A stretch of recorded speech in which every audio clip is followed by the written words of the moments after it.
जिनकी उम्र 25 साल और उससे ऊपर है, उन्हें तो उत्तर प्रदेश के अंदर 2017 के पहले के उत्तर प्रदेश की अराजकता, अव्यवस्था, गुंडागिर्दी, माफियागिरी, दंगे, ये सभी याद होंगे। जिनकी उम्र 20 साल, 22 साल या उससे कम की है, वे भूल गए होंगे, उनको पता ही नहीं होगा कि उत्तर प्रदेश के बारे में जो कहा जा रहा है या जो कहा जाता है, क्या ये कभी रहा होगा। लेकिन ये सच था, ये वही प्रदेश है जहां के नौजवानों के सामने पहचान का संकट था, जिस प्रदेश में अन्नदाता किसान आत्महत्या करता था, गरीब भूख से मरता था, बेटी और व्यापारी सुरक्षित नहीं थी। हर पर्व और त्योहार के पहले लोगों के मन में आशंका घिर जाती थी कि पता नहीं इस बार कहां दंगाई दंगा कर देंगे, पर्व और त्योहार तो खराब होगा ही, घर और गृहस्थी न जाने किस किस की उजड़ती है। यह आशंका घर करके पूरी पर्व और त्योहार के उत्साह को ठंडा कर देती थी। बहनों और भाइयों, नौजवानों को नौकरी नहीं मिलती थी और जो प्रदेश के बाहर जाता था उसके सामने पहचान का संकट था। ऐसी स्थिति में प्रदेश के अंदर विकास के कार्य ठप पड़े थे। आगरा के अंदर तो मैं समझ सकता हूं कि टीटीजेड के नाते यहां पर विकास के कार्यों के लिए हमें माननीय उच्चतम न्यायालय पर निर्भर रहना पड़ता है। तब भी डबल इंजन की सरकार ने आगरा के विकास के लिए कदम बढ़ाए, लेकिन अन्य राज्यों में तो कोई अन्य जनपदों में तो कोई टीटीजेड नहीं था। मान्यता थी जहां से सड़कों पर गड्ढे प्रारंभ हो जाए, उत्तर प्रदेश, जहां पे सायकाल होते ही अंधेरा प्रारंभ हो जाए, मान लो उत्तर प्रदेश, हर तीसरे दिन जहां दंगों की दंगे सुनाई दे रहे हो, आगजनी हो रही हो दंगों के कारण, कर्फ्यू लगा हो, समझ लो उत्तर प्रदेश। जहां व्यापारी पलायन कर रहा हो, मान लो उत्तर प्रदेश।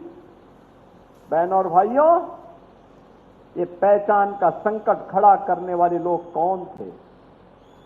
ये वही लोग थे जो आज झूठ का पुलिंदा लेकर के फिर अनलगल प्रलाप करते हैं।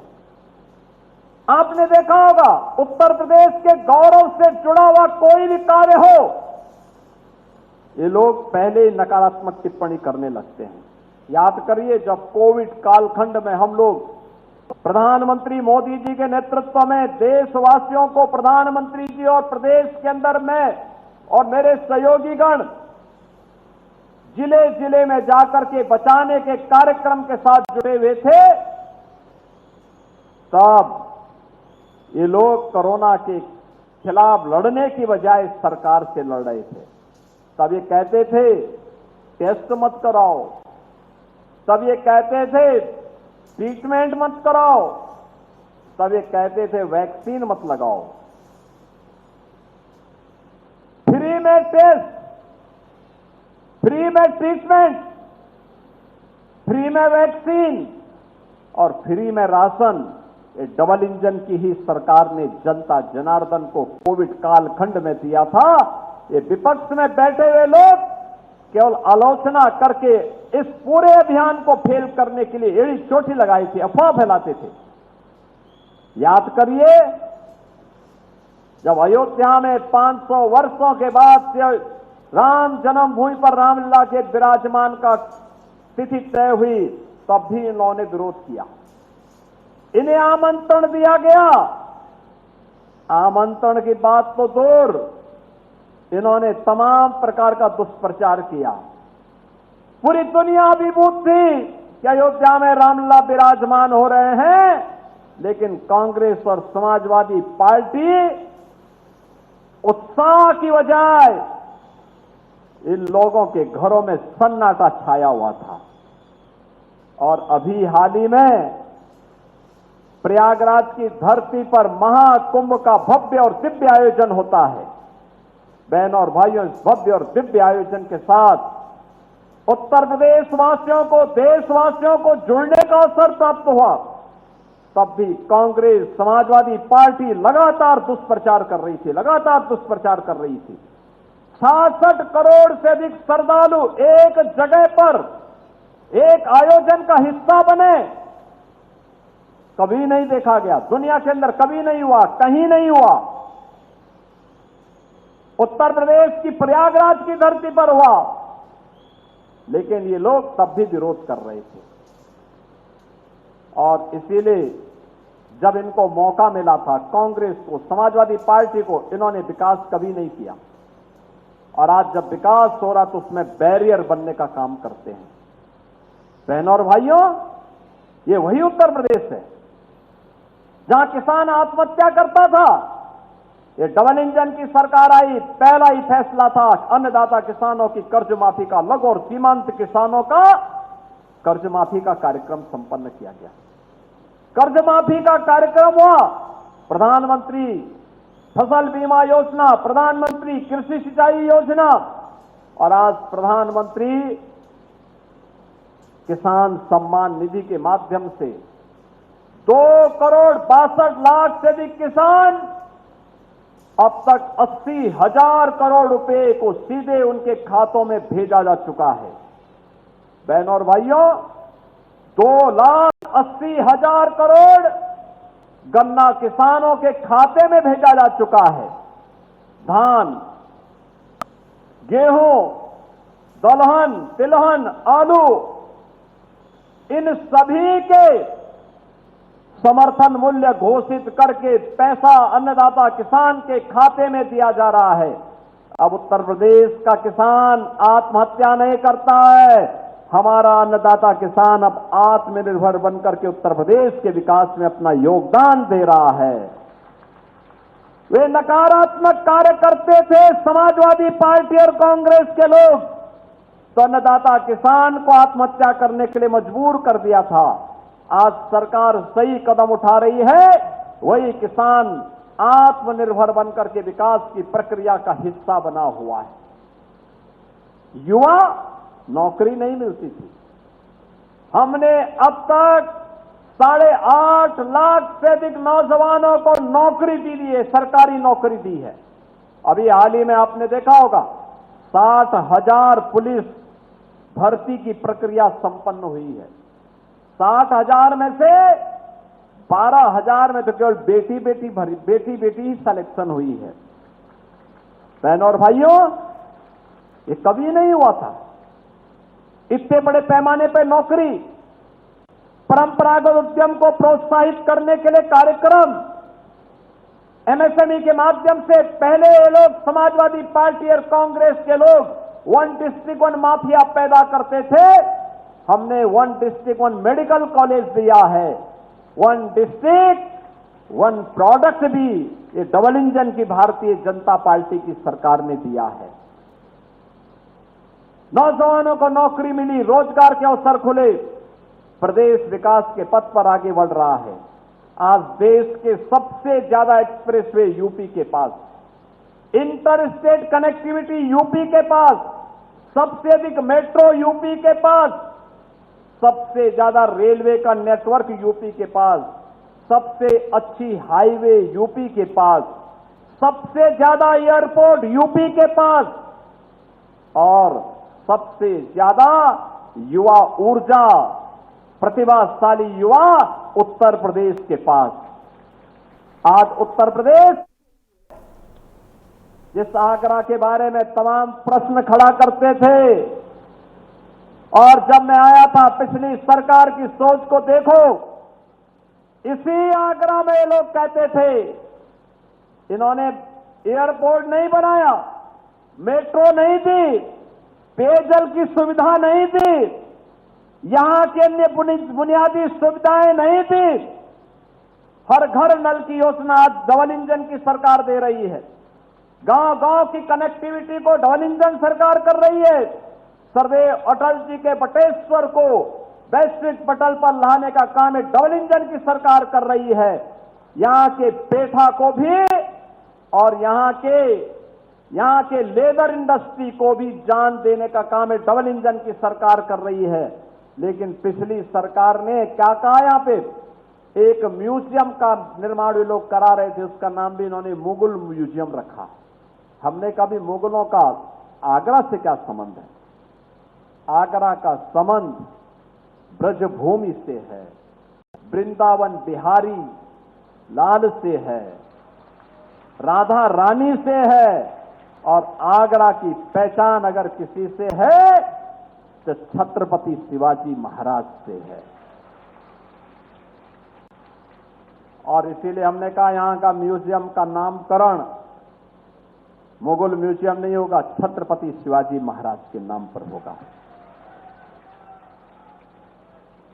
छत्रपति शिवाजी महाराज के नाम पर होगा। और छत्रपति शिवाजी महाराज का एक भव्य स्मारक बनाने की कार्य योजना को लेकर के भी सरकार आगे बढ़ चुकी है। बहनों और भाइयों, ये सरकार विरासत को भी और विकास को भी प्राथमिकता के आधार पर आगे बढ़ा रही है। उनकी सोच नकारात्मक थी, तो अपनी नकारात्मक सोच के नाते वे नकारात्मकता पैदा करते थे, और इसीलिए जनता ने उनको न घर का रखा न घाट का रखा। इसीलिए उनकी स्थिति आज खराब है। हमारी सोच सकारात्मक थी, जनता जनार्दन का विकास भी किया, गरीब कल्याणकारी योजनाओं के साथ भी जोड़ा, और विरासत का सम्मान करते हुए उनकी पुनर्स्थापना का काम भी हो रहा है। काशी में काशी विश्वनाथ धाम, अयोध्या में श्री राम जन्मभूमि में रामलला का विराजमान होना, विंध्यवासिनी धाम में मां विंध्यवासिनी का भव्य कॉरिडोर का निर्माण हो जाना, नैमिषारण्य में नैमिषारण्य का भव्य कॉरिडोर के निर्माण का कार्य हो जाना, और अभी तो हम मथुरा वृंदावन की ओर बढ़े हैं। इस बार हमने बजट में व्यवस्था कर दी है वृंदावन बिहारी लाल के भव्य कॉरिडोर के निर्माण के कार्यक्रम को भी सरकार आगे बढ़ाने जा रही है। आज तो आगरा में भी रिंग रोड बन रही है। हर विकास के कार्य को लेकर के आगे बढ़ने के लिए सरकार कृत संकल्पित है, और उसी संकल्पना के साथ आज 635 करोड़ रुपए की परियोजनाओं को लेकर के हम आए हैं। गरीब कल्याणकारी योजनाओं में आप देख सकते हैं, देश के अंदर डबल इंजन की सरकार ने प्रधानमंत्री मोदी जी के नेतृत्व में 4 करोड़ गरीबों को मकान दे दिए, 80 करोड़ लोग फ्री में राशन की सुविधा का लाभ प्राप्त कर रहे हैं। बहनों और भाइयों, 50 करोड़ लोग आयुष्मान भारत में देश के अंदर 5 लाख रुपए की स्वास्थ्य का कवर प्राप्त कर रहे हैं। देश के अंदर 45 करोड़ लोगों के जनधन अकाउंट खुल गए। भ्रष्टाचार पर प्रहार का यह सबसे सशक्त माध्यम था। आज उनके अपने अकाउंट हो गए तो सरकार की कोई भी योजना का पैसा सीधे उनके खाते में जाता है। गरीब को राशन, 4 करोड़ गरीबों के घर में मकान, 12 करोड़ गरीबों के घर में शौचालय, 10 करोड़ गरीबों को उज्ज्वला योजना के निःशुल्क कनेक्शन भी मिले हैं। और उत्तर प्रदेश में 10 करोड़ गरीबों को फ्री में, आयुष्मान भारत में 5 लाख रुपए की स्वास्थ्य बीमा, 15 करोड़ गरीबों को फ्री में राशन, 56 लाख गरीबों के लिए मकान, 1 करोड़ 56 लाख गरीबों के घर में फ्री में विद्युत के कनेक्शन, 1 करोड़ 86 लाख गरीबों को उज्ज्वला योजना के कनेक्शन के साथ ही उन्हें होली और दीपावली में फ्री में रसोई गैस के सिलेंडर उपलब्ध करवाने का काम एक डबल इंजन की सरकार कर रही है। बेटी के लिए मातृवंदना योजना से लेकर के कन्या सुमंगला योजना तक हम इन योजनाओं के साथ जोड़ रहे हैं। मुख्यमंत्री सामूहिक विवाह योजना में हमारी सरकार ने तय किया है कि मुख्यमंत्री सामूहिक विवाह योजना में बेटी की शादी के लिए जो 51,000 रुपए की राशि थी, अब उसको बढ़ा करके 1 लाख रुपए अनुदान का करेंगे। बहनों और भाइयों,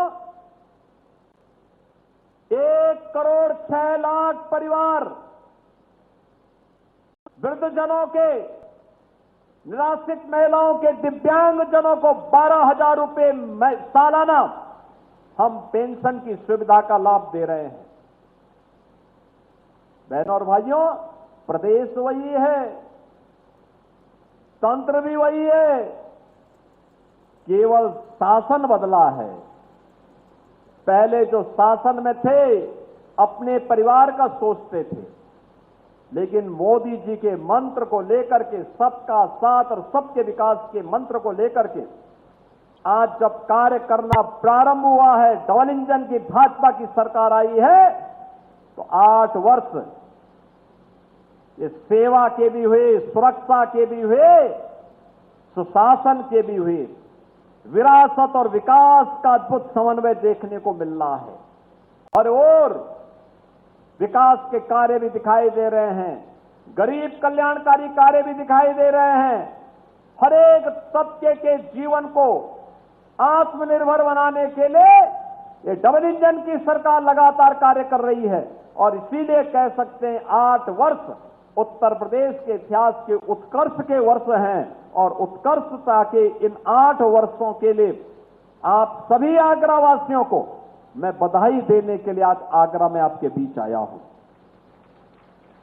आपने हमारे जनप्रतिनिधियों को अपना आशीर्वाद दिया है, इसके लिए यह कृतज्ञता ज्ञापित करने का समय भी है। अच्छे जनप्रतिनिधि चुनते हैं तो विकास लेके आते हैं, गलत लोगों को चुनते तो वे वही डकैती डालते, हड़पते, सार्वजनिक जमीनों पर कब्जा करते।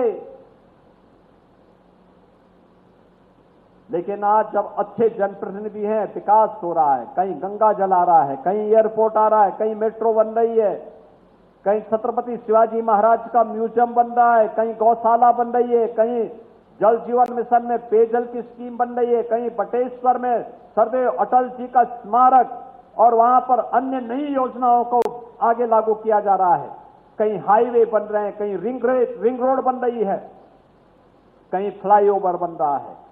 ये लगातार विकास का अनवरत सिलसिला लगातार चलता रहेगा। गरीब के लिए राशन की सुविधा से लेकर के उसके उपचार की व्यवस्था का हो, बेटी की पढ़ाई से लेकर के उसके विवाह तक की व्यवस्था हो,